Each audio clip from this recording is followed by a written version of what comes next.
to celebrate you all. And as the Bible says, what we are doing today, if you read the book of 1 Thessalonians 5, 16, 17, 18. 16 says, give thanks. And this is why we are here. To give thanks to God for having made you see us through His Excellency. Number 2, 17 says, rejoice. We are here to go and eat. So I hope there's enough food for all of us.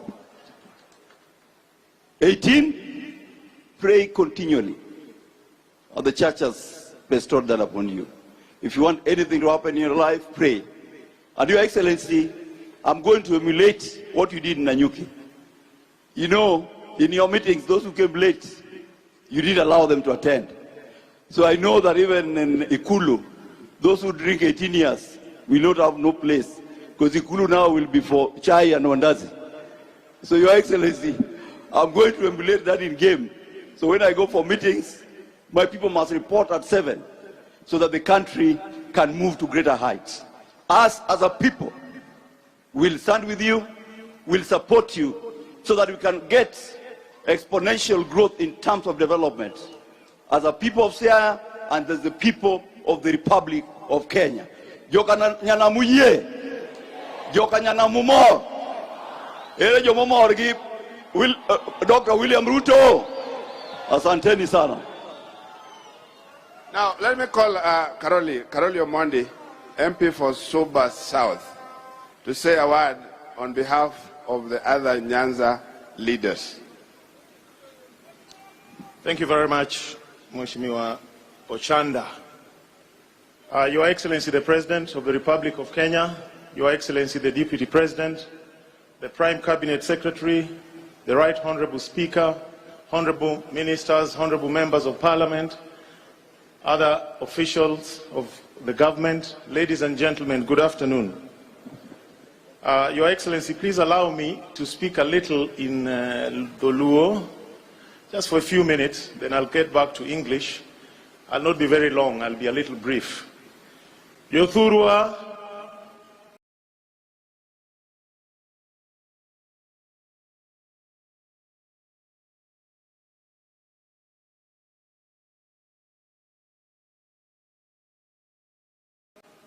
adwa neno jomorwako welo ka ekafwayo e hewa. Urwako welo. Koro kaka wa joloka kocha adwa nu puonja ni siri ni to en mane. Uye puonja. Ang'eni wane nyima altar to nitie jomoko kama paro ni okong'eya maber. Mae Karoli Omondi makibiro Suba tiluongo ni chumo chung donji yier katidagi. Koro adwa nu winja kae maber. Ne wawuok oko kwa manyo kombe auchiel. Dongu nyalo paro. Nwayuda beach e wi auchiel. Achiel moro no obawa donge. To kata kano obawa kamano, okonyiso ni chunywa winjore tur. Nyaka watigi rieko mondo waneni watiyo ne jothurwa. Omiyo jogo manoyier manoyudo kombe nyaka uchak tiyo ne jopiny. Kendo ne kaka ukonyogi. To wambe nyaka wane ni e karwa ka chumbi orumo, nitie kaka wanyalo dhi kuonde mamoko to wakalo chumbi tedogo e dala ka. Ung'e ni jogotgi king'e history mar jo Kenya gine joma nwa wuotho go kwa malo Sudan. Dongu ng'eyo? Wane waluwo Uganda gine giluwo Ethiopia. Gini owetewa kung'e gima wacho. Omiyo kamarwa nokodonjo to margi odonjo, onge tiende mondo wakun ni ok wanyal kawo chumbi kuomgi. Uwinja? Emomiyo kanyocha kecho chako kaji ka an kaka Karoli na fwenyo nikech kai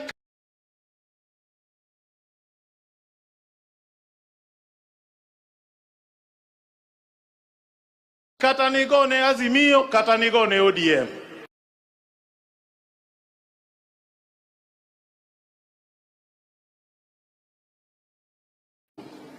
Your Excellency, your election marks a generational change, a shift from those born before independence to those born after independence.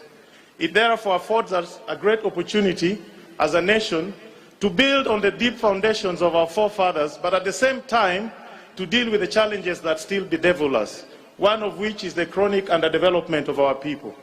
I hope and I trust that if we work together, we will be able to create great economic transformation that can help our people get into middle-class economy like those that were with us at independence across the world.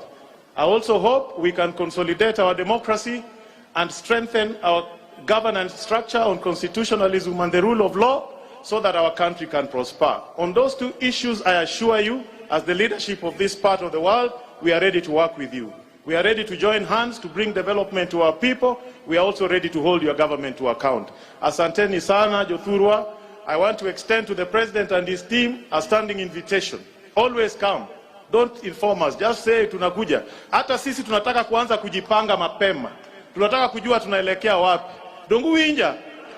Nyaka wambe wako kuandwa mondo wange. Wambe wange kakaen. Wange niyan kama tek. Wabrotobo. Asanteni sana, Mungu awabariki. Thanks a lot, Karoli. Jodalawa, mrembe urukendo.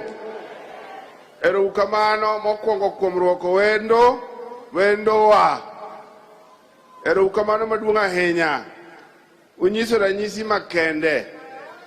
Yero, yochano serumo kendo wase ae. Sani, koro wapango kaka jok manogon wakura, nyalo yudo gime yuda e sirikal. Koro yore miyudego waduto jak wamany nikech waduto wagolo osuru e sirikandwa ni. Omiyo adwa kawo thuoloni mar mondo mi akwo oganda waduto. Oganda waduto adwa kwayou weche mang'eny wawerego. Weche mang'eny wawerego. Yiero nyoserumo. Yiero gibende nitiere kinde ka kinde. Jomoko wae moro ng'ato ka donjo gi yende mbewa to kodonjo to setimo ang'owa osedonjo. Kata mana mipira kata ni go football to oloyo gi lwete ka referee ok oneno osetimo ang'owa oseloyo. Omiyo loyo osebede wach kura nyoserumo. President koro en William Samoei Ruto. Wakauru kinde wamiye thuolo mondo ti kodwa wabende wati kode. Mane momiyo kana awacho mokwongo na awacho ni samwa goro map ma Kenya ma president en achiel. Mapno ok wadwar nong'ado ni Siaya ni oko, ok onego bed nong'ado ni Bondo ni oko, ok onego bed nong'ado ni Rarieda ni oko. Wadwar ni wadhi kamoro achiel kaka jopiny. An gadiera ni kata jakomwa. An gadiera ni kata jakomwa kama wachope sani ong'eyo kendo josekon oyo ne wadhi e court.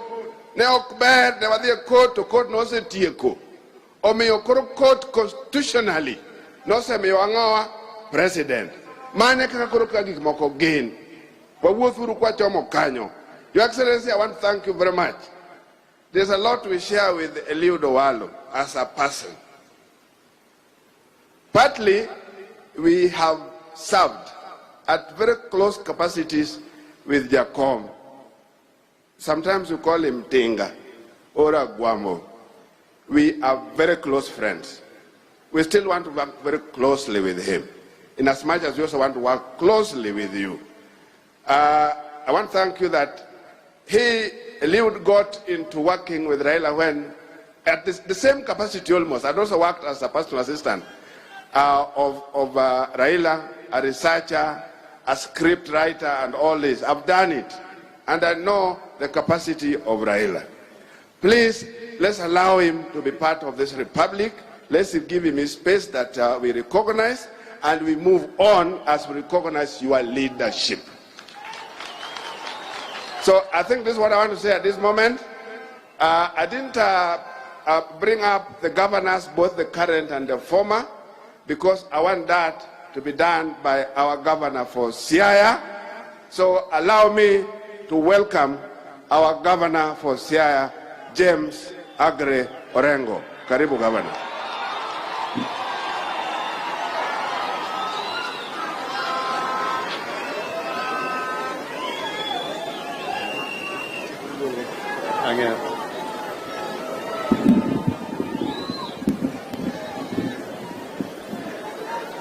Kayo Puto Monade. Your Excellency, the President of the Republic of Kenya, Dr. William Ruto, Your Excellency, the Deputy President of the Republic of Kenya, Honorable Rigathi Gachagua, Your Excellency, and he deserves that position because he's been a Vice President, the Prime Cabinet Secretary,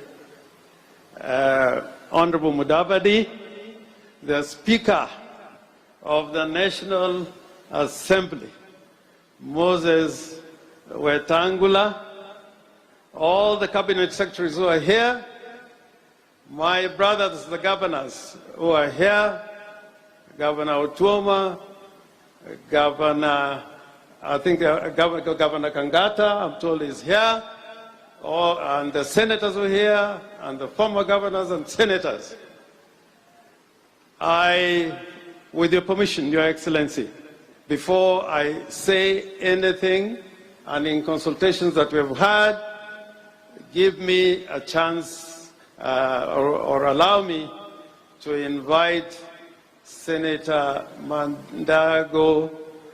He's a former governor. He has served those twin positions. He has been a regular visitor here.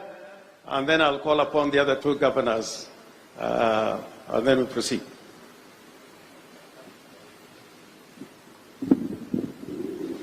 Your Excellency, the President of the Republic of Kenya, Your Excellency, the Deputy President, Your Excellency, the Prime Cabinet Secretary, the Right Honorable Speaker, the National Assembly, Cabinet Secretary, our host today, the church, na watu wa hapa Siaya, Bwana asifiwe. Your Excellency, allow me to introduce my colleague senators, since the Senator for Siaya is not here. We have the Senator for Trans Nzoia, Senator Alan Chesang, who is also the Chair of ICT Committee at the Senate. We have Senator Veronica Maina, who is a member of the Speaker's panel in the Senate, and also the Secretary General of UDA. Na nimekuwa hapa, Your Excellency, nikasikia Secretary General ya chama tawala. It's very long since I had that statement. Your Excellency, wacha tu niseme machache. Kwanza nishukuru hao watu wa Siaya. Your Excellency, nilikuwa hapa wakati nilikuwa mazishi. Oh, sorry. Tuko na Senator Mungatana, Senator wa Tana River County. Nilikuwa hapa kwa mazishi ya mzee Gumbo. Na nakumbuka tulikuwa na governor hapa wa Siaya, James Orengo. Na wakati hiyo, Your Excellency, kuomba kura hapa ilikuwa ngumu kidogo. Na hao watu wako na makosa. We had a silent agreement. Tutawapatia kule kwetu Mheshimiwa Raila Odinga % kidogo ndio asiende bure.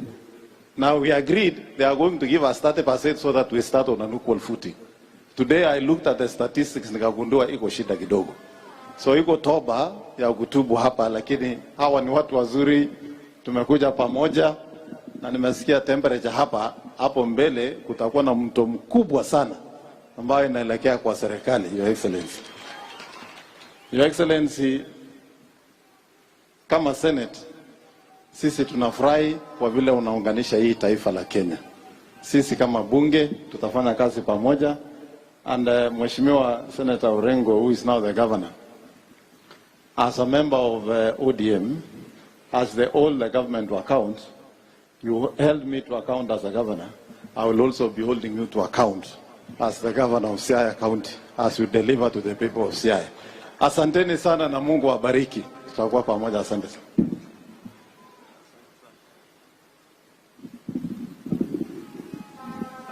In our midst, there is a gentleman I normally call by Senator, and is now the Senate Majority Leader, Aaron Cheriot.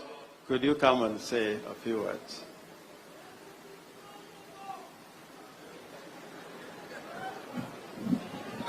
Your Excellency, the President, the Deputy President, Prime Cabinet Secretary, all leaders that are here, I thought Senator James Orengo, now Governor, had chosen to forget about me. So I was planning something very serious. I was going to conspire with the MCAs of Siaya so that you find yourself in the Senate. Then we can. But now that you have forgotten, be assured that you are safe, at least for a few more days. So I want to say congratulations to my very good friend, Eliud Owalo. Pongezi sana on this great honor that you have been given to serve the people of Kenya. I want to give you my assurance that us from the Senate, sisi tutafanya kazi pamoja. We will ensure that we help you deliver for the people of Kenya, and even more so for the people of your home area where you come from. Because it is a biblical principle. If you read the Bible, for those of us that are Christians, it says that as you share the good news, you begin from Judea to Samaria to the rest of the world. Sasa wewe Owalo, wakati unapanga mambo ya serikali na ofisi, mimi najua wewe ni waziri wa Kenya.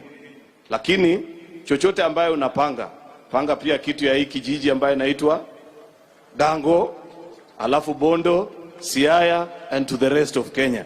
Usisahau hawa wananchi wa hapa nyumbani. It's extremely important because that is why they have come to celebrate you. And one final thing, Your Excellency, in following up, sababu mimi naona wananchi wamekuja kutukaribisha hapa. Najua tumetembea na wewe kutoka Homabay jana hapa. Mimi nilikuwa nakuja nikichungulia sababu sikuwa najua vile kutakuwa kwa hii safari. Sasa vile jana tulikaribishwa na leo vile tumekaribishwa, mimi nataka kuambia Jothurwa, anything that comes to the Senate, a bill, a motion, so long as inahusu Kenya, kama hakuna kitu ya Siaya hapo ndani, mimi siwezi pitisha. Nitahakikisha mambo iko ndani kabisa. So nyinyi msikae mkifikiria ati mtakuwa nje ya Kenya. Nyinyi, you are part and parcel of us. We will work with you na tutahakikisha that in your dream, Your Excellency, of making Kenya one nation, one people, governed by one dream, becomes a reality. I give you my assurance. Just a final thing ambaye, najua rafiki yangu Sudi yako hapa. Na for a long time, I've been trying to get him to have a church ambaye atafanya ikuwe home church yake. Sasa leo amepata kanisa hii Nomia. Wakati ile sababu ilipeanwa kwamba watu walitoka Catholic because they wanted to be 2-star general and 3-star general. Unajua Sudi is a 3-star general. Hasa yeye amesema anaenda kufungua Nomia Church Kapseret Division. So tutachangia yeye kanisa ifunguliwe. Asanteni na Mungu awabariki. Thank you, thank you, thank you. We have also former governors. I'll just ask them to stand up in recognition. Governor Ongwae, former governor of Kisii. We have Governor Kidero, former governor of Nairobi. We got Governor Ranguma, former governor of Kisumu. We got Governor Obado, former governor of Migori, and we got Governor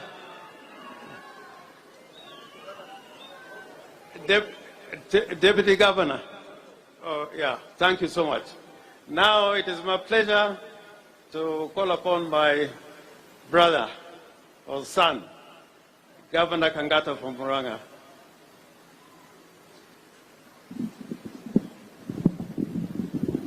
Your Excellency, the President of the Republic of Kenya, Dr. William Ruto, the Deputy President of the Republic of Kenya, Honorable Gachagua, the Chief Minister, Honorable Musalia, together with the Speaker of the National Assembly, and our Chief Guest, Honorable Owalo, all members of Parliament and governors.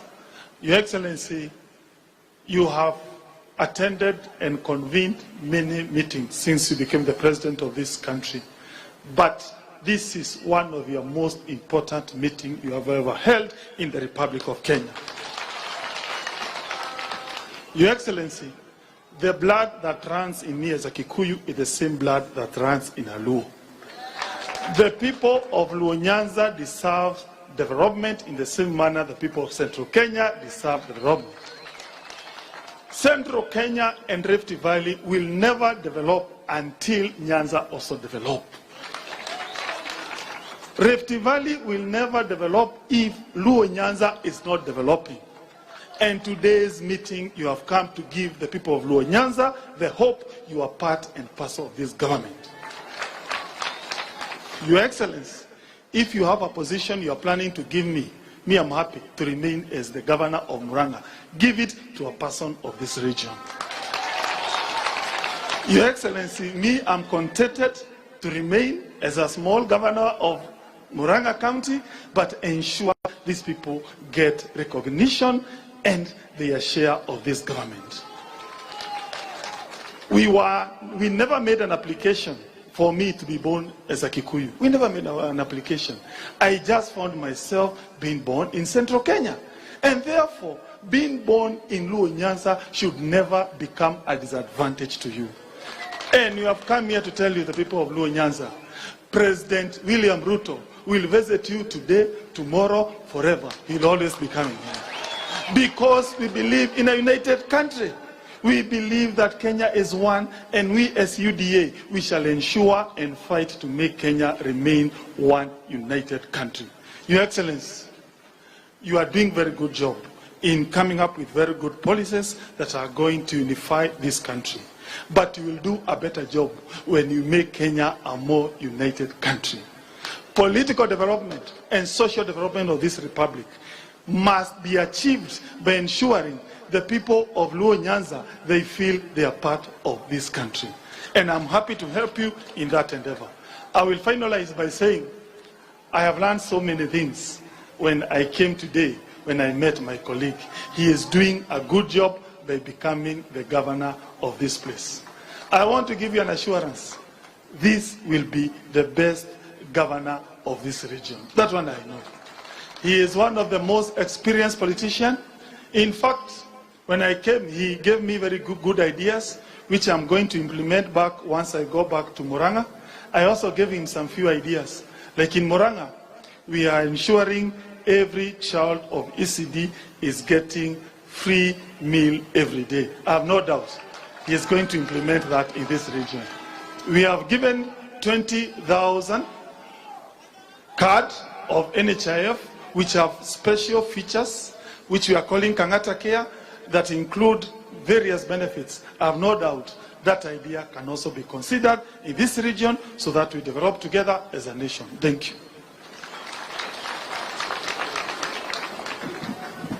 I also forgot to mention that Senator Mwaura, I don't know whether he was introduced, we worked with you in the Senate. Welcome, Senator Mwaura. Now it is my privilege and pleasure to welcome the Governor of Busia, Governor Unachoma.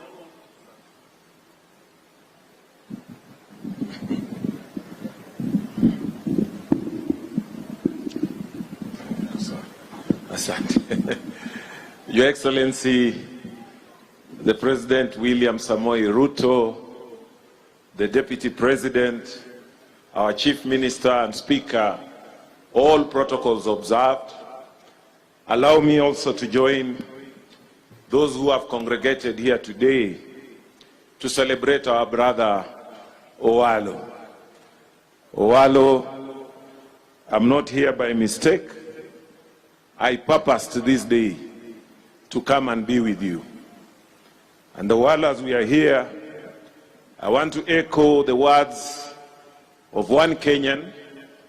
It doesn't matter how you perceive him, but I perceive him to be one of our greatest Kenyans, who once said, I may be the appointing authority, but I've given you opportunity to serve Kenyans. And none other than the late President Mwai Kibaki used to remind us that he may be the appointing authority, but he has given us opportunity to serve Kenya. It's a sacred calling. I want to thank His Excellency the President. He has given you opportunity to serve Kenyans. And I hope it's a duty you are going to take diligently. I've known you for many years. We have been in the same political formation. Not just yourself, even His Excellency the President. Tumekuwa tu pamoja. Hii kijiji tumetembea tu pamoja. So I want to thank Owalo. I know your potential, your dedication when you want to do something. Please work for this country. Don't let the President down. Don't let Kenyans down. And we'll support you. You have been a brother. Tumepita ngumu na wewe. na ndio kwa sababu nimekuja hapa. I remain your true friend. Your Excellency, because of time, also allow me to say one thing as a leader from the Lake Basin counties. Your Excellency, as you go around, there could be quite some interesting successes. But Your Excellency, this Lake Basin region is like a rust belt economically. Because Your Excellency, if you look at our sugarcane sector, for the last 25 years, we have been discussing on how to have solutions to that sector. But 25 years down the line, we don't seem to have sorted out that. And that has affected the economics of this region. Even if you look at the tax contribution, this region used to be one of the highest tax-paying regions. Today, you can see from your bottom line that that is not happening anymore. There's a time I even met the KRA people going around wondering what happened, because the taxes that used to come from this region are no longer there. So we need to think on how best to revamp that sugarcane sector. Cotton is also still down there. You have talked about the B2 cotton and the need to revamp it, the textile industry. That can help the Lake Basin region. Your Excellency, I know now we have got the blue economy as one of the major flagship projects. But it would surprise you, Your Excellency, that since we started aquaculture, and what we used to fear is now happening. Farmed fish is coming from China and being sold in this region, because of a lot of our fisherfolk still need solutions. But I'm happy to hear that now that research station in Kisumu is being revamped to try and help the region, and we are going to cooperate with them. With those few remarks, I also want to welcome you to Busia. Karibu sana Busia. Ulisema utakuja Budalangi, tuangalie mambo ya mchele, tutoke hiyo acreage ndogo tupande juu. Mimi nimekungoja, na kama ukuji nitakufuata Kitale huko. Karibu sana. With those few remarks, asanteni sana. Watu wa Siaya, hamjambo? Muko salama? Situmeelewana? Situmesema siasa sasa imepunguka kidogo. Sasa tunataka maendeleo. Na Siaya na Western ni part of Kenya.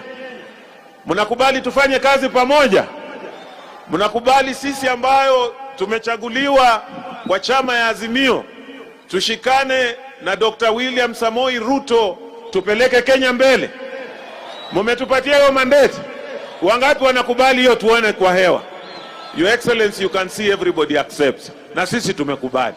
Tutasukuma kazi. Asanteni sana.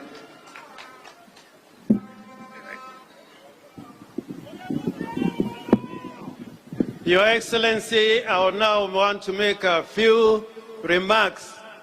And first is to welcome you to Siaya. Siaya is your home, and I know in answer to your constitutional duties,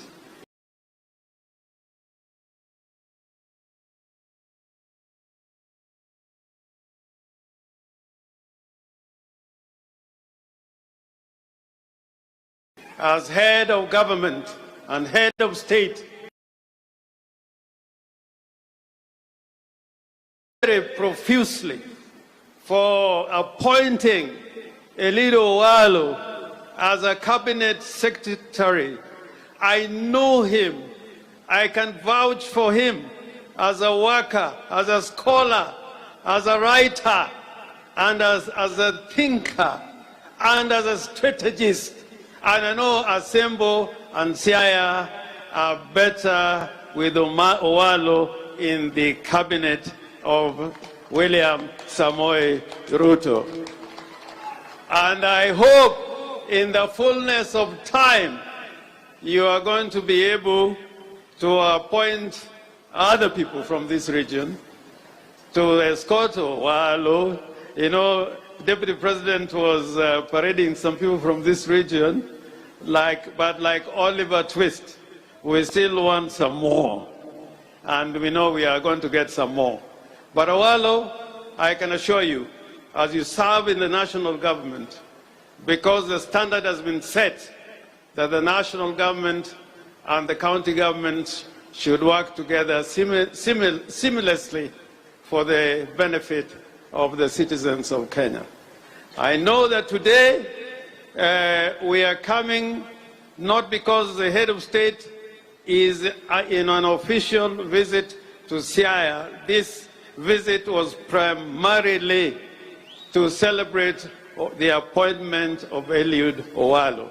So I asked the president this morning, earlier, that please come to Siaya again so that you can tour the whole of Siaya from one end to the other. Joturo uye no president kano duogo Siaya kai jadei moye.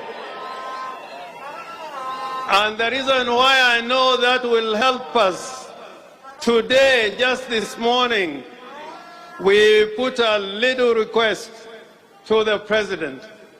We are trying to encourage people from this part of Kenya to be farmers.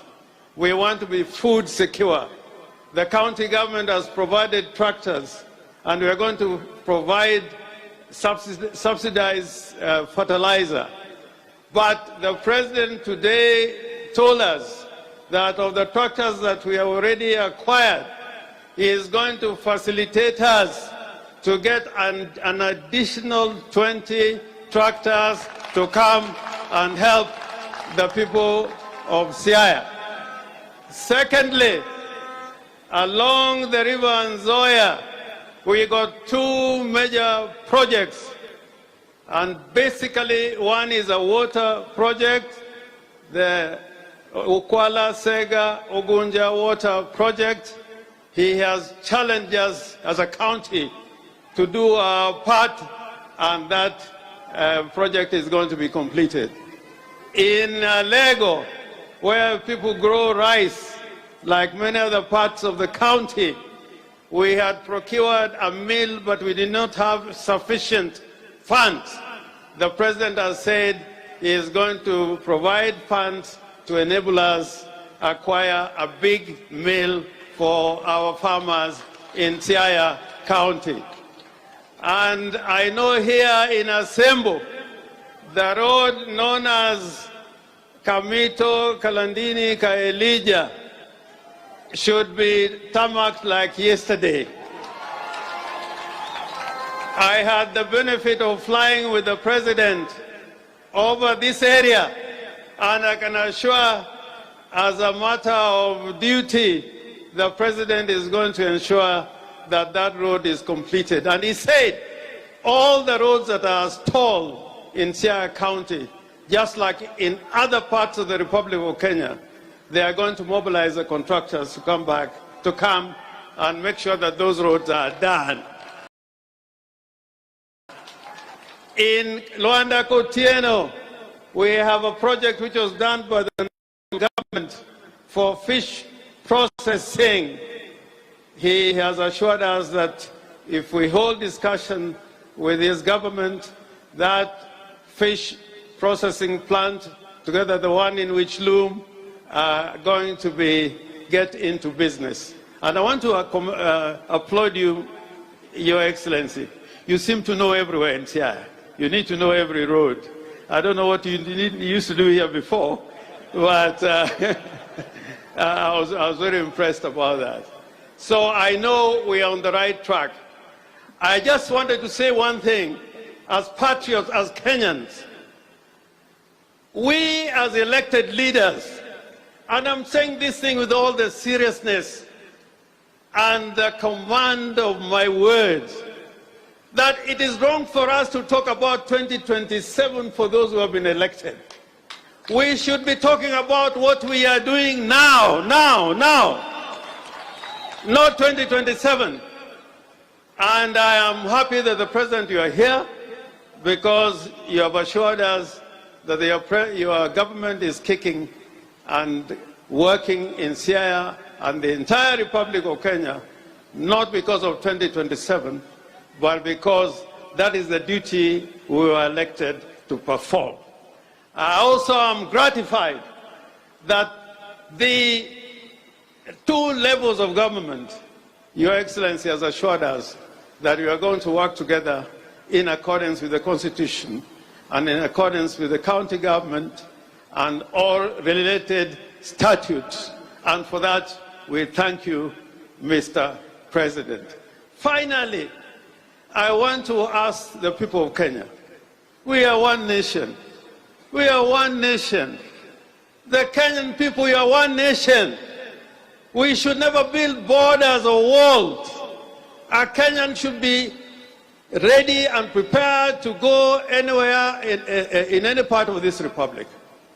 And leaders, if we say things the way we should say them, this country is going to be one indivisible republic under God that is looking to the future with optimism and vision, and I think that is going to help this country stride to a higher level. Finally, Mr. President, I ask you, in the spirit not of the handshake, but in the spirit of togetherness, I urge you to sit together on the table of brotherhood with your brother Raila Amolo Odinga. Because the elections are over. The elections are over. I'm here with people I've worked with. I see Governor Mutua Weta, who is very eloquent, and we have been to many places with him. We have worked with Mudavadi, His Excellency. Even your Deputy President, I've worked with him. And I've worked with you, President Ruto. I know when you stand for something. Like when we were in Serena defending Aguambo, I knew you was a big fighter. But for the good of Kenya, I urge you that we should come together on the table of brotherhood to move together as a nation so that we don't divide our people. Otherwise, I spoke to Raila Amolo Odinga about an hour ago, and he said that I should pass to you his word of welcome. Na ujisikie uko nyumbani. Joturo uroko president kendo mwana negili wetu. Jadi mwana president oduog Siaya. Jadi moroko tingi ni ma president okelo no Siaya. Ero rukamano. Koro aluongo na mwalika ndugu wangu ambaye ni wakili shupavu, ambaye ni Speaker of the National Assembly, Moses Wetangula. I don't know what it is.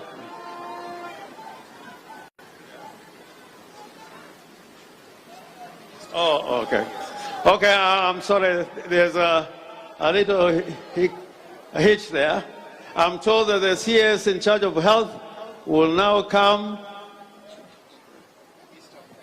East African community, to come and introduce the rest of the members of the cabinet.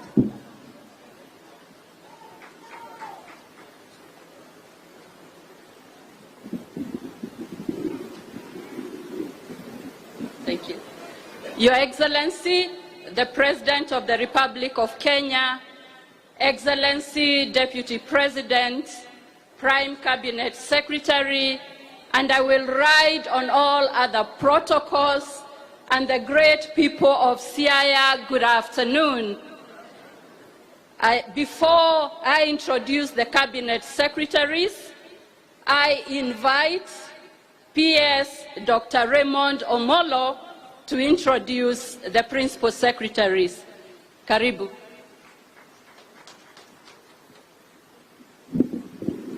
Thank you, Madam CS, Your Excellency the President, Your Excellency the Deputy President, the Prime Cabinet Secretary, the Speaker of the National Assembly, and all elected leaders, the people of Asembo and Siaya County at large, friends of CS Eliud Owalo, and the clergy. God is good all the time. Nyasaye ber. Sechete, Jo Asembo be umor, Jo Siaya umor, Arafuana uru kumor. Your Excellency, first of all, let me congratulate CS Eliud Owalo for inviting us for his Thanksgiving. And secondly, allow me to acknowledge the presence of the officers of government who serve in the lower cadre at the level of parastatals. If you are there, feel welcome. But I want to give special mention to Wana Waore Dianga, who comes from this place and is the chairman of Lake Basin Development Authority.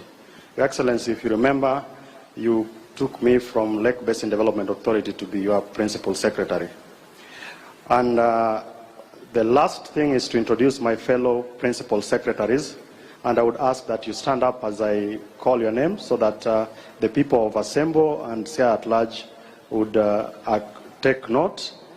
I have Professor Edward Kisiangani, who is a PS in charge of broadcasting, working within the Ministry of CS Owalo. Then there is Engineer John Tanui, the PS for ICT.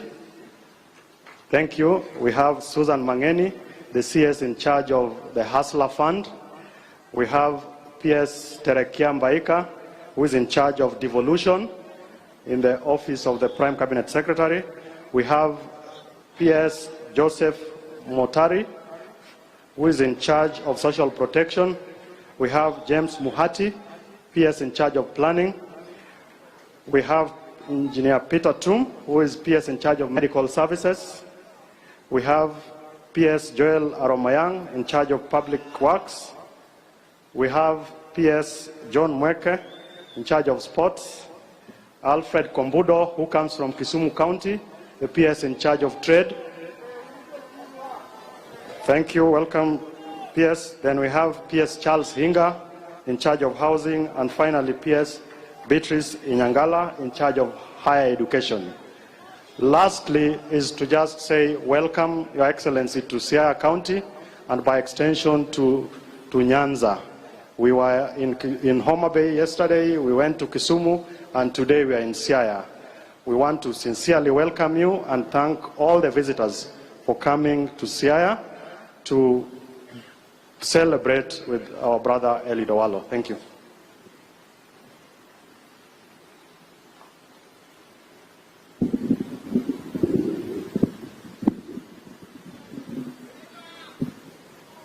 The Cabinet Secretaries are very happy to be here to join hands in solidarity with one of us who is a great member of our team. I want to introduce the Cabinet Secretaries who are here, and I'll request them to stand and wave. We have Ezekiel Machogu, CS Education. We have Zekaria Njero,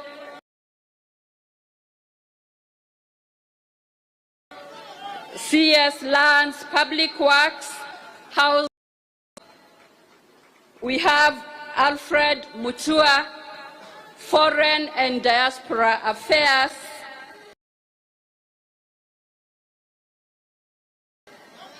We have Eliud Owalo, Information, Communication and Digital Economy, and myself, Rebecca Miano, in charge of East Africa Community, ASALS and Regional Development. Your Excellency, under your leadership, we assure you as Cabinet Secretaries and our Principal Secretaries that we shall serve with dedication, with determination, dutifulness and hard work. And now, I want to invite Eliud Owalo, the rock star for today's Thanksgiving. Welcome.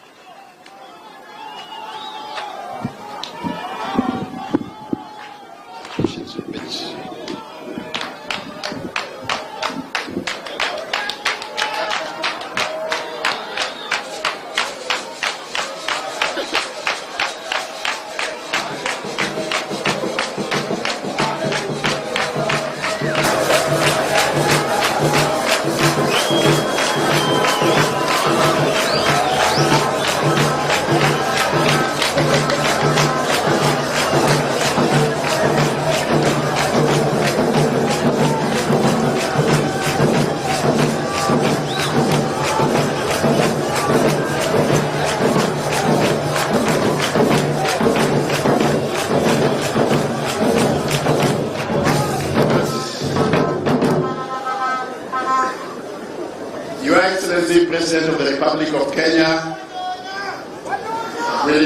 Ruto, Deputy President, Rigathi Gachagua, Prime Cabinet Secretary, Musalia Mudavadi, Speaker of the National Assembly, Moses Masika Wetangula, my cabinet colleagues present, governors present, senators present, members of parliament, ladies and gentlemen, the church, all protocols observed, good afternoon. This is a great day for me, and because I don't want the risk, to run the risk of missing anything important, you'll first of all allow me to read a very small but succinct speech, just to put everything into the correct perspective.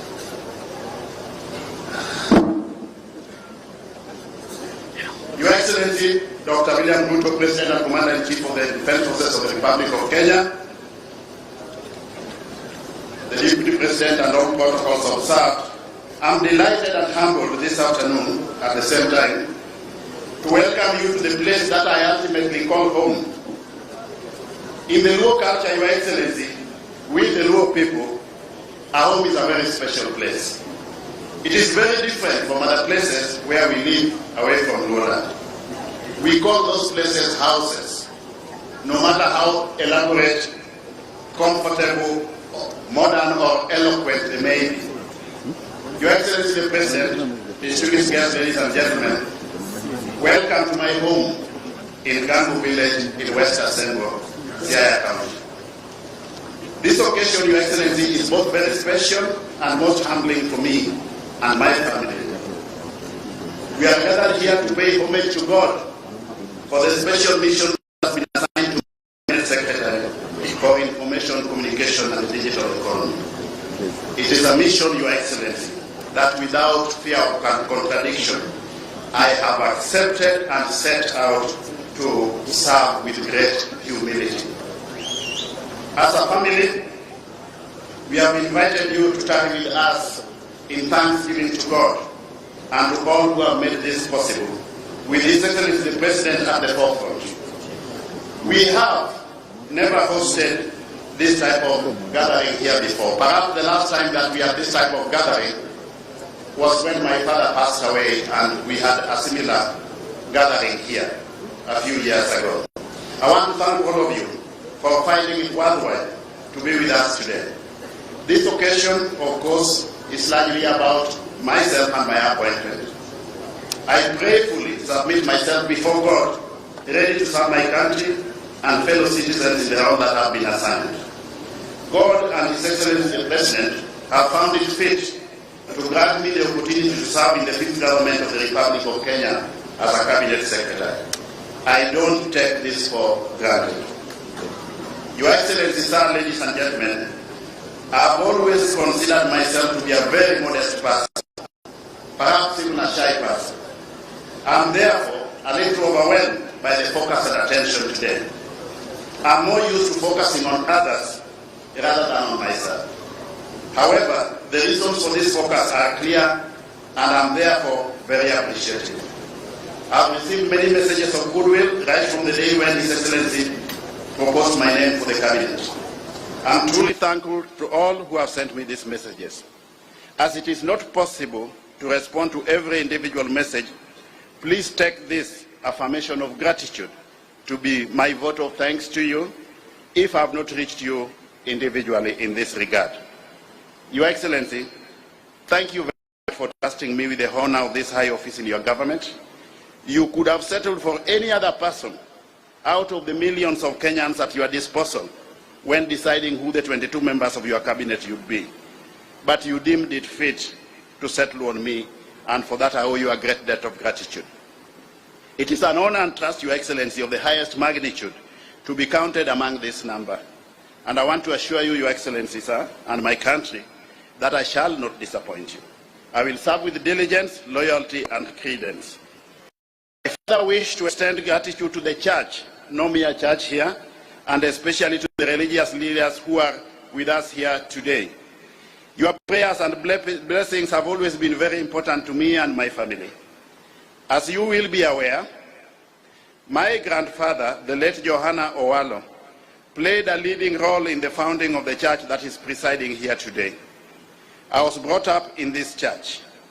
I have always been encouraged by your teachings. Your guidance and prayers have informed my path. Thank you for your central role today. I plead with you to continue praying for me, for my family, and for the company that I will keep during this very special tour of duty that God and His Excellency the President have called me to.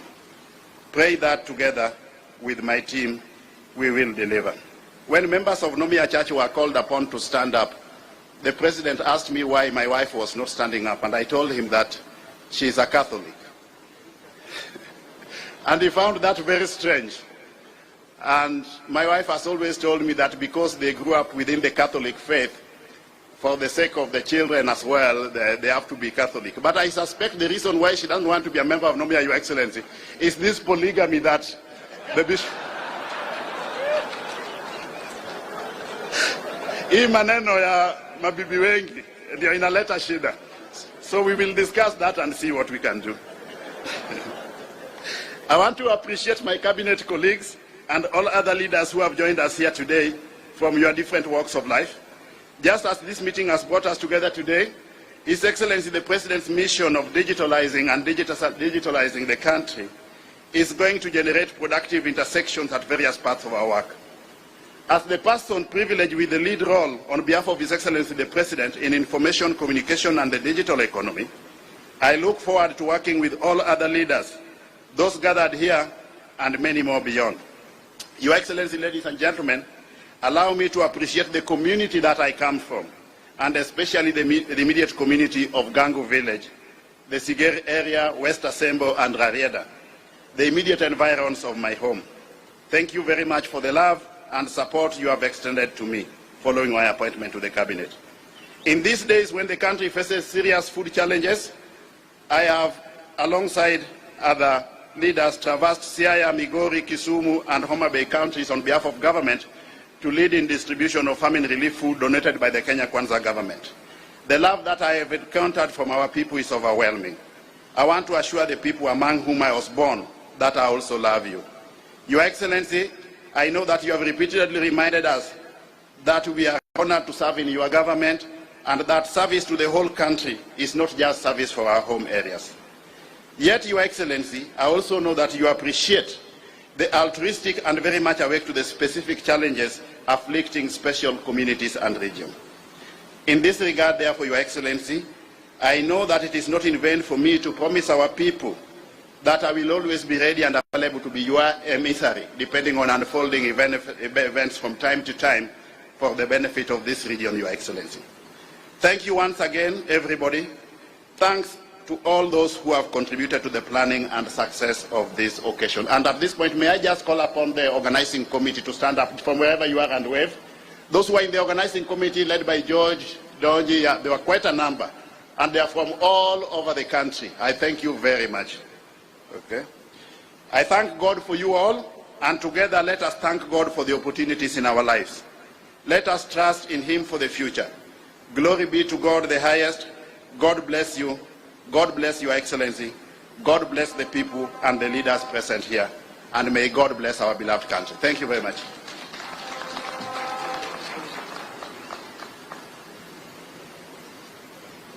Yeah, may I mention, for purposes of clarity, that the country, so he was not able to join us today, but very much with us in spirit. Thank you very much. Yeah.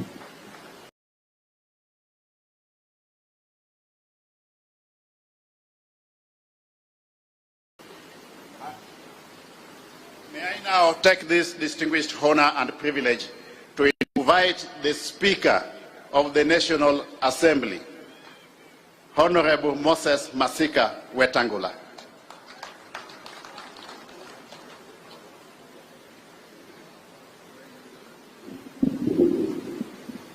Am I that short on this item? Your Excellency, the President of the Republic, let me give me 1 minute to introduce introduce my family. Please come over. Yeah. Please come over.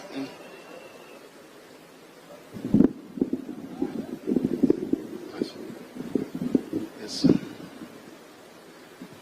Yeah. Okay. We are 5 in the immediate family. Madam, her name is Jacqueline Muga Owalo. She's the mother of my children. The eldest daughter in the family is called Michelle Atieno Owalo. And then the second born is Michelle Achieng Owalo. Yvonne Achieng Owalo. And then the last born, as at now, last born as at now is called Paul Onyango Owalo. To them all also still, I owe them a great debt of gratitude for creating the enabling environment for me to pursue my goals and ambitions. Thank you very much. May I now go back and invite Speaker Moses Wetangula to come. My apologies for that, Speaker. Yeah.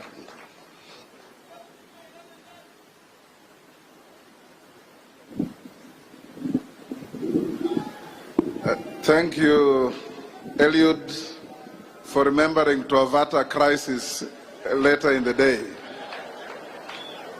Your Excellency, President William Samoei Ruto, Deputy President, Chief Cabinet Secretary, Cabinet Secretaries, Governors present, Honorable Members of Parliament, the clergy, na waheshimiwa wananchi.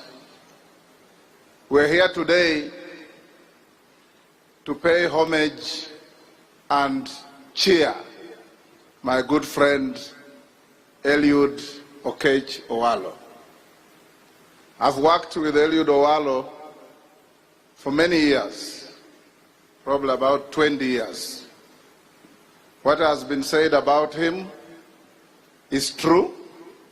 He's hardworking, he's brilliant, he's honest, keeps his word, and above all, he's a go-getter.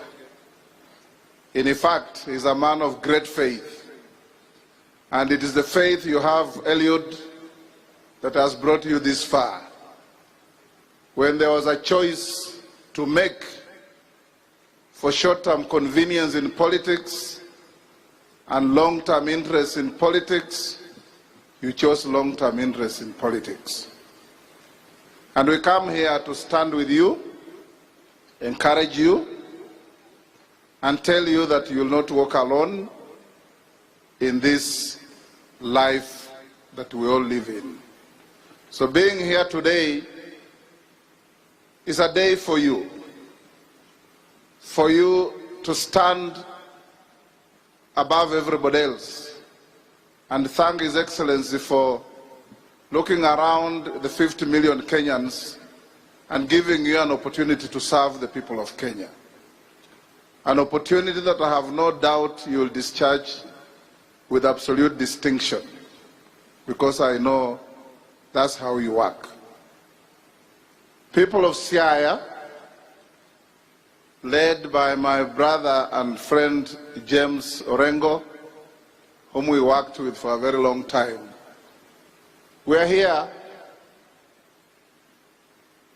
to say that we are one indivisible, happy family called Kenya. And this big, happy family called Kenya should never allow anybody to create fault lines, define irrelevant boundaries between us, or define Kenyans on the lines that don't keep us together. And I want to salute our president, because since you went into office, you've been everywhere, telling Kenyans that whether they voted for you or not, you are the President of the Republic of Kenya and you will serve each and everyone without any fear, favor, or prejudice. And that's what a president must be, should be, and will be. So we join you in celebrating the success of your minister. I also want to confirm that the area MP of this constituency is out of the country on my permission with a delegation from Parliament. He called me and told me to convey his gratitude to you, Your Excellency, for picking Eliud Owalo from his constituency. Lastly, nataka kuwaomba ndugu zetu wa Kenya, siasa ilikwisha, iko nyuma yetu. Sasa ni kuungana na kushikana mikono. Tutembee pamoja kutoka Vanga mpaka Turkana, kutoka Lamu mpaka Malaba. Kila Mkenya awe na nafasi ya kujivunia kuwa Mkenya. Kila Mkenya awe na nafasi ya kujiona ya kwamba hii serikali ni yetu sisi zote. And I like what Orengo has said. You know, Orengo has always been a very vibrant politician, sometimes more active when he's opposing than when he's supporting. But today, you've spoken and touched my heart. That where we are, and where you are, and where we shall all be, is to know that we have no spare country. There's only one Kenya, and we salute the outcome of the last elections because Kenyans were sitting on tenterhooks. Are we going to fight again? No. Are we going to quarrel again? No. Are we going to raise irrelevant, trivial arguments? No. We shall remain one. And Mr. President, Shakespeare said, an ease is the head that wears the crown. The crown is on your head. Even if you become uneasy, carry the duty of uniting Kenyans. Thank you so much. Ndugu zangu, nyinyi watu wa Siaya, mumeoa mtoto yangu msichana, kwa hivyo nyinyi ni nyawana, na sasa nikimaliza hapa nataka ile mahali ilibaki munipeleke mahali nikule vizuri, na nijue kwamba hii urafiki yetu itadumu forever. Ochanda, thank you. I was in London 2 weeks ago with you, and you talked like a statesman, and keep that mood, and induct everybody else. Now, it's my humble duty to invite my brother, Musalia Mudavadi, Chief Cabinet Secretary, anaitwa ma-DVD, akuje naye pia awasalimie, and he prays on Eliud Owalo because he's the pridal character of the day. Thank you.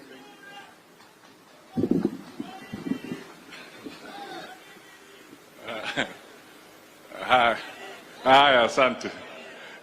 Your Excellency the President of the Republic of Kenya, the Deputy President, Rigathi Gachagua, our host, Eliud Owalo, and your family, Governor Orengo, and the entire leadership of this region, the leadership of the church, ladies and gentlemen, hamjambo.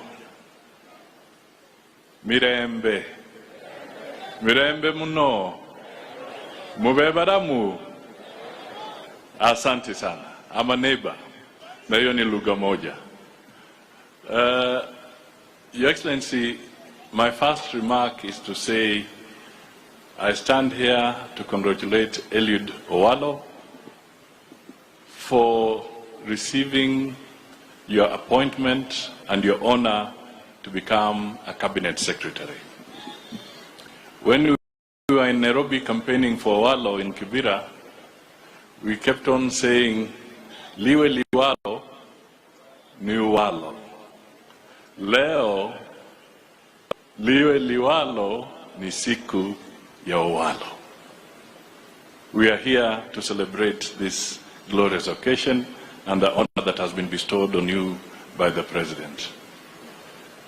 I will just make one other small remark to affirm what has been said here by the Speaker, and indeed when the President was leading a retreat of his government in Nanyuki, he stated very clearly, and the instructions are very strict, firm, that we have to serve all the 47 counties of this country in equal measure. Whether the leadership of a county is from a different political party, that is irrelevant as long as you're serving in his government. We must serve all Kenyans and make sure that they all benefit from the resources that we all harness as a nation through the taxpayers.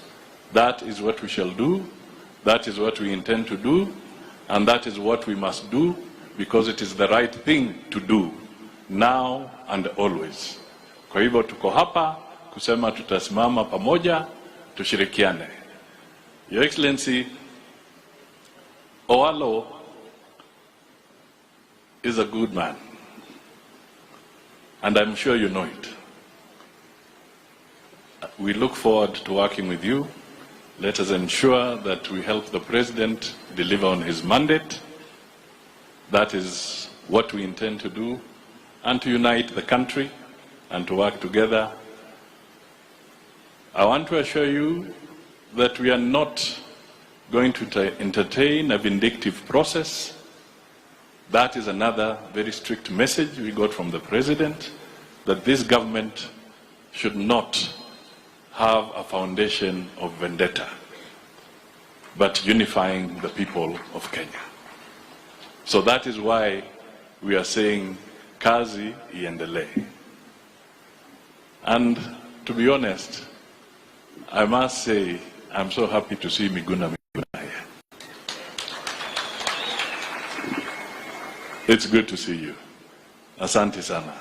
So it's now my humble duty and pleasure to invite the Deputy President of the Republic.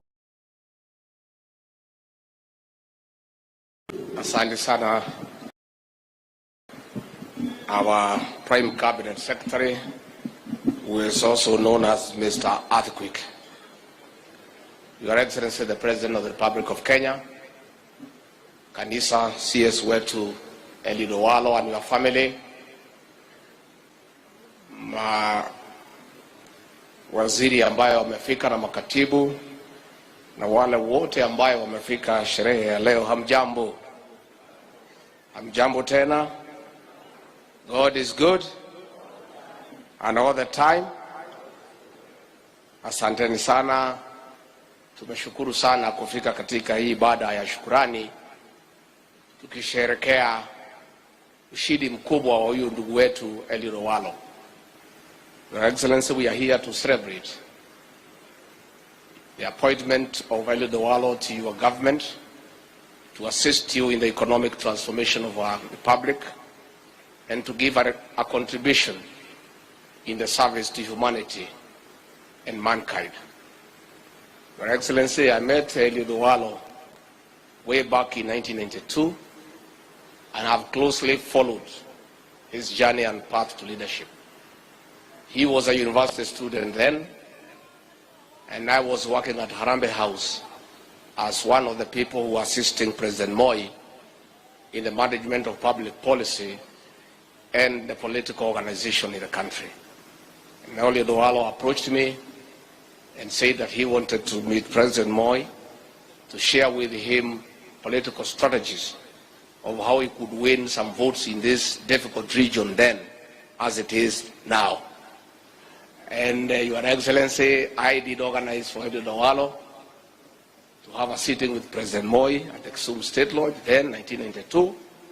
And when Mzee was there and he listened to Owalo, he said, "Young man, you have a great future in leadership, and I'm so happy today that President Moi's word has come to pass, that he is now a cabinet secretary."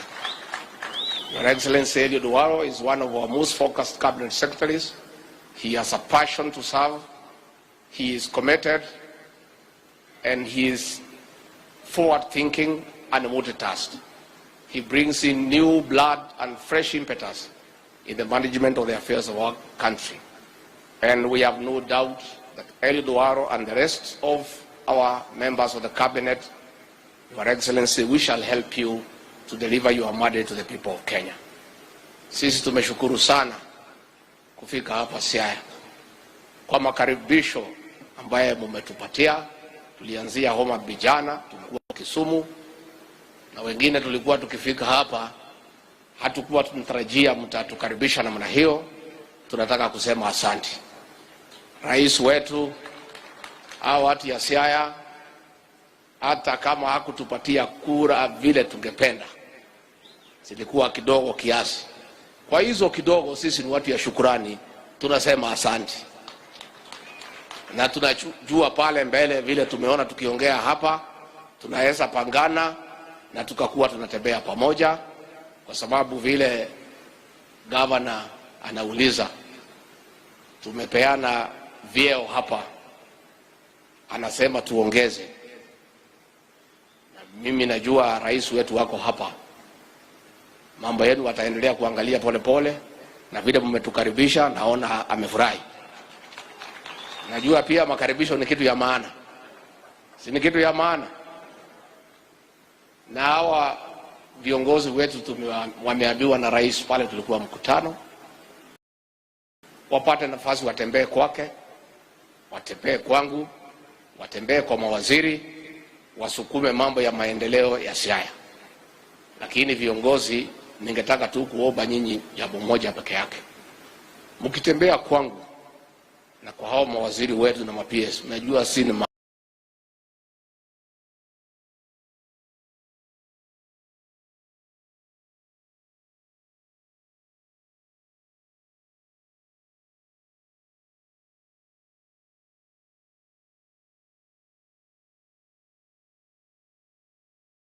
hasla. Tafadhali mpunguze Kiingereza.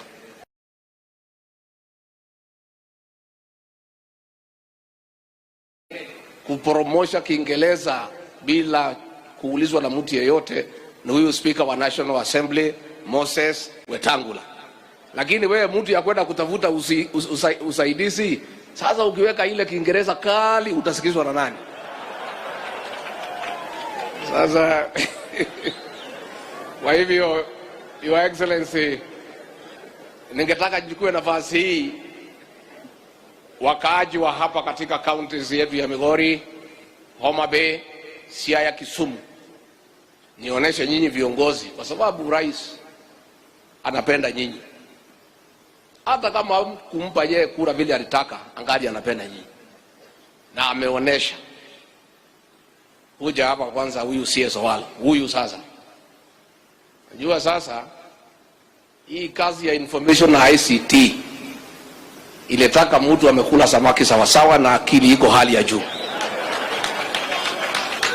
Sasa rais akiangalia pale mtu yuko akili ya juu, akaona imetoka wapi? Hapa Siaya. Mmefurahia? Wapi makofi kwa rais wetu?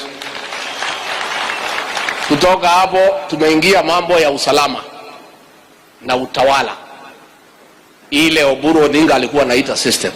Simulisikia Oburu akisema ati mambo ya system.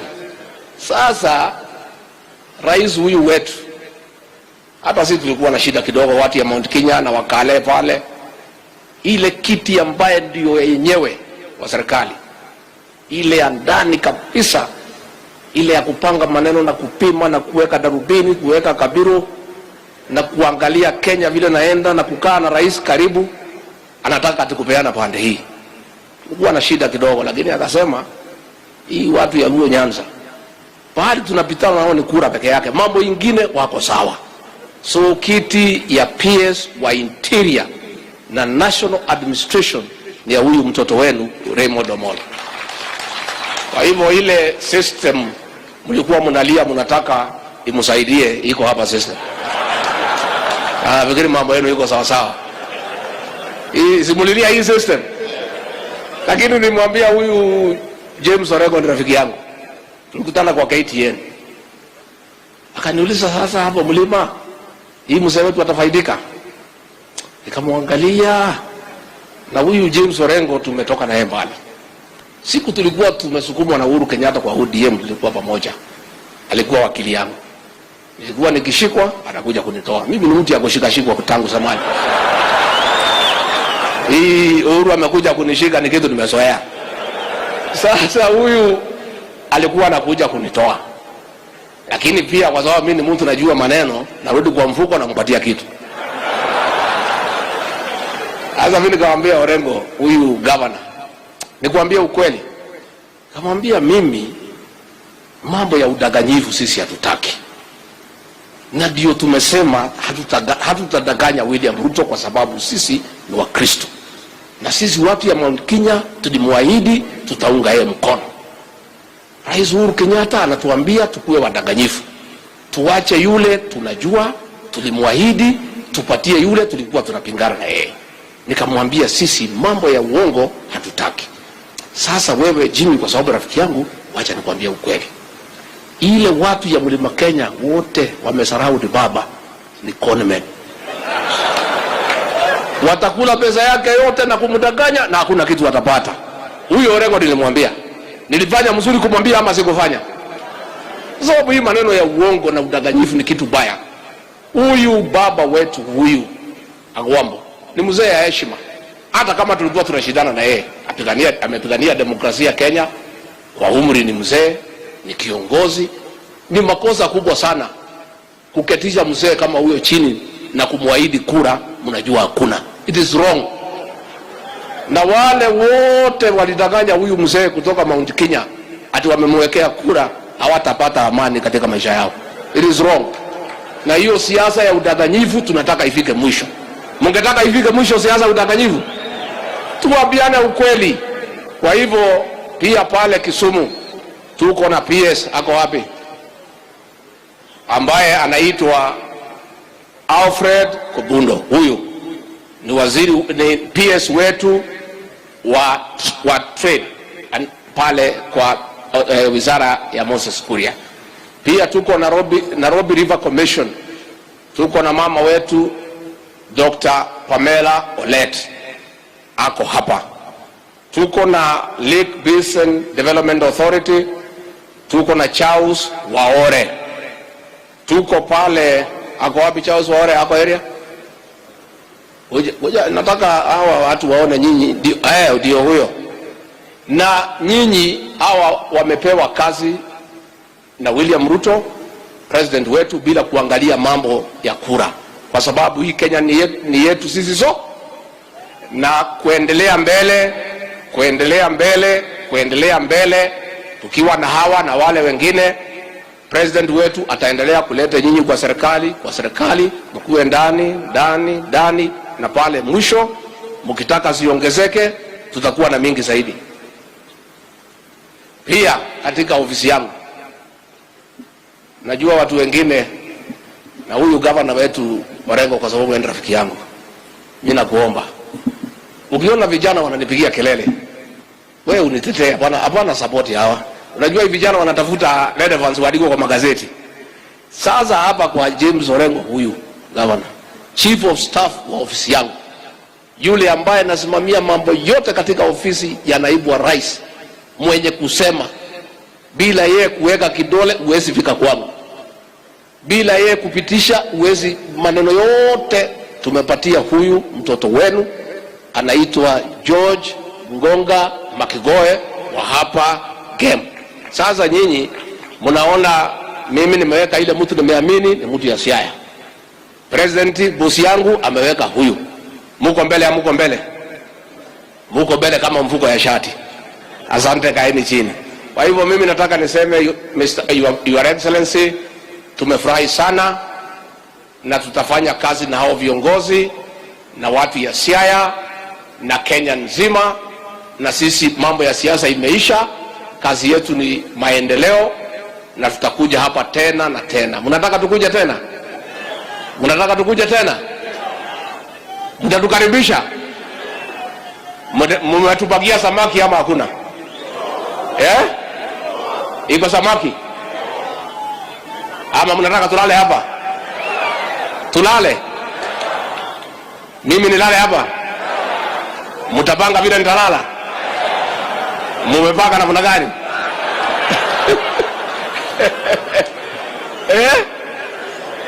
Asante. Kwa hivyo kwa heshima kubwa tujitayarishe, tumkaribishe Rais wa Jamhuri ya Kenya William Samoei Arab Ruto, Mr. President. Thank you. Aya, asante sana bwana Rigiji. Tafadhali tuketi chini. Thank you very much.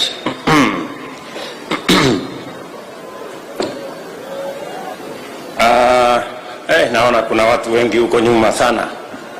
Nyinyi mnaona maneno huko?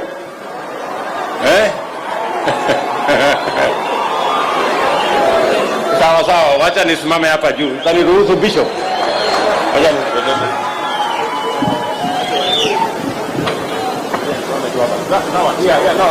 hapa ni sawa Bishop. Hapa ni sawa. Naona wananchi wengi huko nyuma. Basi baba wetu askofu na viongozi wote wa kanisa, bwana Deputy President, magavana mlio hapa, mawaziri wetu, speaker wetu wa National Assembly, bwana Moses Wetangula, our Prime Cabinet Secretary, speaker wetu wa county ya hapa Siaya, wabunge wa county, ndugu wananchi, rafiki yangu Owalo na mke wako na familia yako, na wananchi wote wa Siaya na Kenya, hamjambo. Amoso ujadurua unchi, jadurua umor. Bwana Yesu asifiwe. Basi mimi kwanza nataka niwashukuru sana kwa kutukaribisha hapa Siaya, hapa Rarieda kwa ndugu yetu Mheshimiwa Eliud Owalo. Nawashukuru tena kwa sababu tulikubaliana sote kama Wakenya katika uchaguzi uliokamilika. Tulikubaliana mambo mawili ya muhimu, na tumeweka historia mpya kama Wakenya ya kwamba tutafanya uchaguzi bila ukabila na bila fujo. Na mimi nataka niwashukuru watu wa hapa Rarieda, Siaya na Kenya kwa sababu sote tulienda kwenye uchaguzi, tukachagua MCAs, tukachagua wabunge, tukachagua masenators, tukachagua magovernors, mkanichagua na huyu deputy wangu, na sisi wote tumekubaliana tunaenda mbele kama watu wa taifa la Kenya bila ya ugomvi na bila ya ukabila. Mimi nataka niwahakikishie ndugu zangu watu wa Siaya na watu wa hapa Nyanza na watu wa Kenya ya kwamba mimi nitahakikisha ya kwamba katika foundation hiyo Wakenya wenyewe wameweka kwamba hawataki ukabila katika siasa zetu, hawataki ubaguzi katika siasa zetu, na hawataki chuki kwa siasa zetu. Mimi nawahakikishia niko tayari kufanya kazi na viongozi wote, kutoka wale MCAs wamechaguliwa Kenya mzima, wabunge wote wamechaguliwa Kenya mzima, masenators, magovernors, sote tutafanya kazi kama ndugu moja wa taifa moja, taifa la Kenya. Leo tumefika hapa kwa sababu ya kutoa shukrani zetu kwa Mwenyezi Mungu kwa kumpa huyu Eliud Owalo rafiki yetu nafasi ya kuwa mfanyikazi wa taifa la Kenya kama waziri. Pongezi my friend Eliud Owalo. Mimi na huyu Eliud Owalo, yeye alikuja kwangu akaniambia, Bwana Deputy President, I want to work with you. Na wakati huo nilishangaa sana, kidogo nikarudi nyuma nikasema, you know, it's not common. Sasa nikafikiria kidogo, watu wakaniambia ati Owalo wanataka kufanya kazi na wewe. Unajua huyu Owalo alikuwa presidential campaign manager wa Raila Odinga. Sasa wewe huyu mtu pengine ametumwa. Lakini kwa sababu ya kuamini ya kwamba kila Mkenya anafaa kupata nafasi ya kushirikiana na Wakenya wenzake. That is why today, after working with Eliud Owalo for the last 2 years, today he has the confidence to serve as a cabinet secretary of the Republic of Kenya. My good brother Eliud Owalo, congratulations for your appointment, and I look forward to working with you and your colleagues in cabinet to serve the people of the great Republic of Kenya. Jameni, tumpigie huyu Eliud Owalo makofi jameni. Pongezi my friend. Congratulations. Mimi pia nataka niwaambie ndugu zetu wote wale tulishindana na wao ya kwamba mambo ya mashindano na uchaguzi tumekamilisha. Kama wewe ni MCA, ujue ya kwamba ward ambaye unawakilisha, wale walikupigia kura, wale hawakupigia kura, sasa ni watu wako wa ward yako, uwatumikie.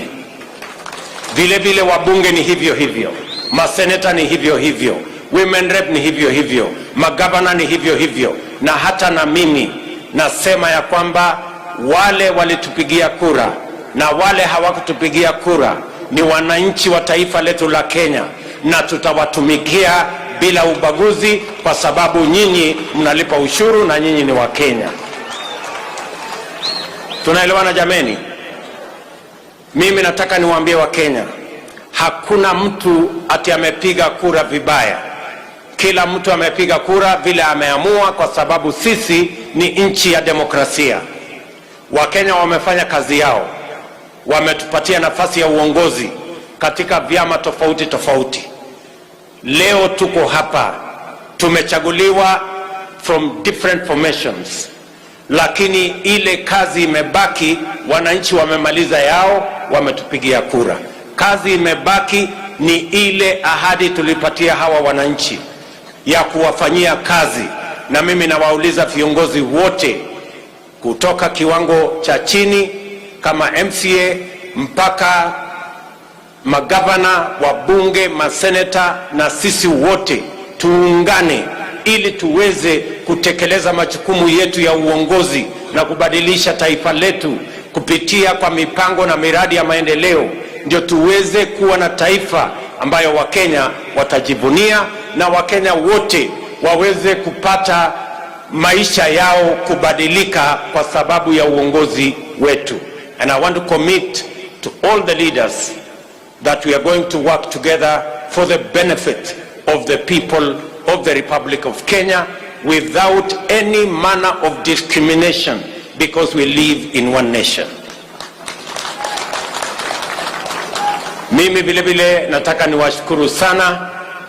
Leo asubuhi nilipata nafasi ya kuongea na viongozi wa hapa Siaya kwa sababu ya mambo ya maendeleo ya hapa Siaya. Na mimi nataka mjue hivi, watu wa Siaya, nataka munisikize vizuri. Hakuna mpango itapangwa katika taifa letu la Kenya ambayo itabagua sehemu yoyote ya Kenya. I have been here. Nilikuja nikaanzisha kwa mfano barabara ile imetoka Musanda pale imekuja Sigomere, imekuja mpaka hapa Unguja. Si ni kweli? Hiyo barabara tumekamilisha. Nilikuja hapa barabara ya kutoka Luanda kwenda Akala.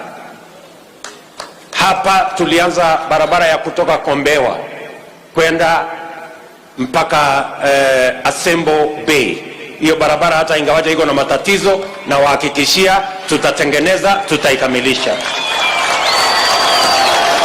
Barabara ya kutoka Kodiaga, si ndio, mpaka Onyinyore, hiyo barabara vile vile hata ingawaje iko na matatizo kidogo, hiyo barabara lazima tuikamilishe, na tulianzisha pale nyuma.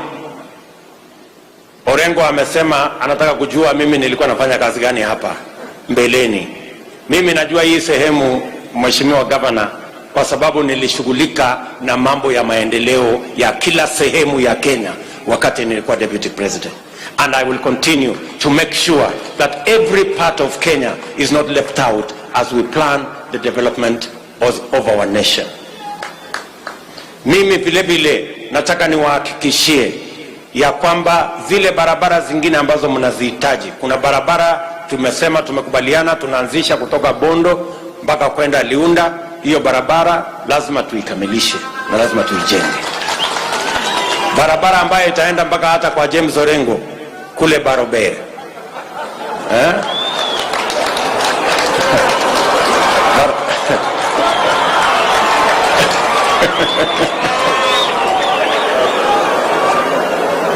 Ya barabara ya kutoka Gotnanga kwenda Jera, Barober mpaka itafika Uring. Hiyo barabara pia tutatengeneza, tutaikamilisha. I just want you to know that as we plan Kenya, Siaya and Nyanza will be part of that plan. Mtu asiwadanganye na munisikize vizuri. Na nikiwa hapo, wacha niseme vile vile yale mambo mengine tumesema na hawa viongozi. Tuko na matatizo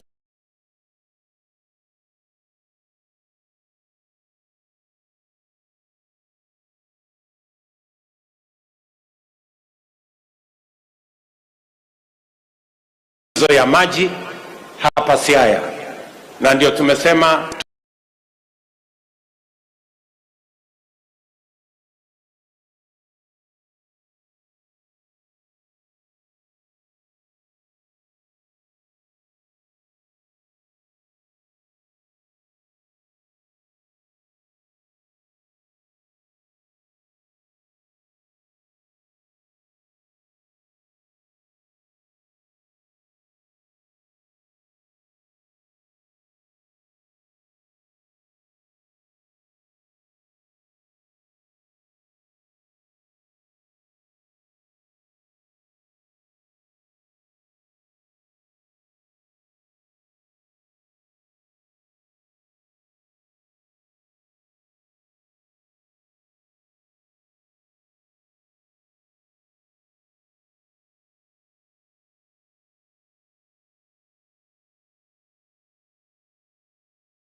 Therefore, I want to request our friends in the media, please don't be the agents of balkanizing the country.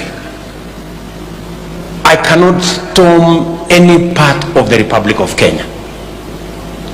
And no part of the Republic of Kenya belongs to this person or that person or this community or the other community. Please, I want to ask the media of our great republic to be responsible in what they do so that they don't become inadvertent agents of dividing our country into corners and strongholds and corners and places. We are a united Kenya. And all leaders, as James Orengo said, we must eliminate any barrier and any roadblock to any Kenyan exercising their right to be any part of this great republic, and all of us must be united in that manner. Mimi nataka niwaulize Wakenya wote kwa unyenyekevu ya kwamba tushirikiane, na mimi nataka mjue ya kwamba hii kazi tutapanga pamoja na nyinyi na hakuna sehemu ya Kenya itabaki nyuma. Tumekubaliana jameni?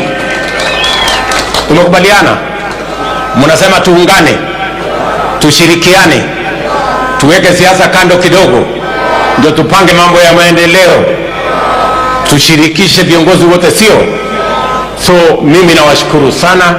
Mipango ya Kenya yote tutapanga na tutahakikisha ya kwamba ile program zetu zote ni pale inalenga vile ya kubadilisha maisha ya wananchi. Hapa asubuhi leo tulikuwa pale kwa shipyard ya Kisumu na tumekubaliana tunaweka pesa ya kutosha ili tuweze kutafuta riziki kutoka ziwa la Lake Victoria, ili vijana wetu wapate ajira, tuhakikisha kwamba uchumi inakuwa na tunapata chakula na tunaboresha Kenya na Kenya inaenda mbele. And that is my commitment to you, as I commit to every Kenyan that we are going to do that which is going to make Kenya better and greater. So asanteni sana ndugu zetu maaskofu kwa kutuombea. Asante sana, na mimi nakubali. Niliuliza huyu Eliud, mbona mama ako katika kanisa ingine na wewe ingine? Lakini mimi naona explanation is wewe mama endelea kukaa hapo kwa Catholic. Kwama hapo. Hii kanisa pengine ikuwe akina Sudi na wale wengine